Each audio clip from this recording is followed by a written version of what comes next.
I think one of the things we always tell young writers and filmmakers that we meet with is keep producing, like keep writing, keep shooting, keep posting stuff online, like don't stop. Even when you are stressed out because you're working this day job that just sucks and doesn't give you any hours, or like you're pulling your hair out because you just can't find the right gig, keep producing, like keep putting that stuff out there, keep showing people, keep getting feedback.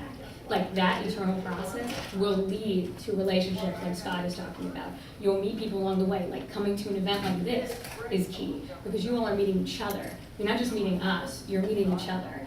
And you may not know what kind of creative collaboration will come out of something like this. Like 1 year down the line, 5 years down the line, you don't know. Invest time in people that you believe in and that you see eye to eye with creatively or who might challenge you creatively.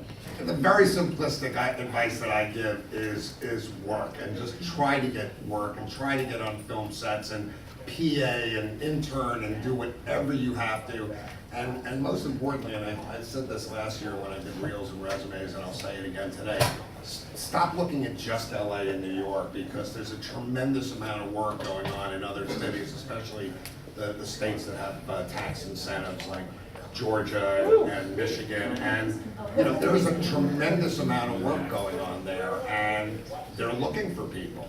And then once you get on that set, it's up to you to make those connections and take your career to the next level. But my advice is do what you can, work for free if you have to. I think it's about how distinctive the work is, combined with how accomplished it is for what it is. So I think sometimes people, when they're gathering their portfolio or doing the, I want to show I can do with this, I want to show I can do with that, and they try to work in a lot of different styles, and they try to cover a lot of different grounds, and that's, I think, less easy to sell yourself to than somebody's like, wow, this guy's obsessed with dolls. It's like everything's about a doll. Somebody's gonna hire that person because they're gonna have a doll project. I mean, it's like, but I mean, stuff that speaks to a really strong point of view, that shows something of you that you can bring a completely original take to. That like somebody's going, wow, this person can really do stuff. The other thing I would also say is, look at the craft. I mean, if you go in lighting or sound and take that way in, because everybody's coming in wants to be the cinematographer, wants to be the director. A lot of lighting guys become cinematographers. A lot of cinematographers then become directors.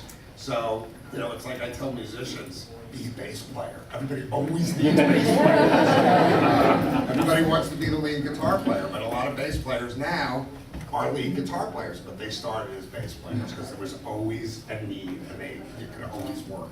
And do your research with that. When you come into a meeting, do your research. No matter who it's with, no matter if it's a creative meeting, an executive meeting, whatever, know as much as you can. You have Google. Know as much as you can about the person you're sitting in front of and come with those questions. And don't be obnoxious. Like, don't be like, oh, I read this about you, whatever. But in the conversation, be like, so I felt like that project you did, whatever, was so great. Like, have watched it or make a comment about it, and create a connection. I have to tell you that when I do an informational interview with somebody, and this is like just because I want to make sure the conversation goes well for them. So I always Google the person that I'm going to be talking to, and I'm shocked how many times they don't Google me. All day. Like, that was available. Like, I know this about you. I know where you went to high school. I know you did this. I know you had that really inappropriate Facebook posting. Like, I know all this stuff about you, and you haven't bothered to do it. You could look at my inappropriate Facebook postings. And that's a whole other subject. Careful what you say. You just might end up somewhere.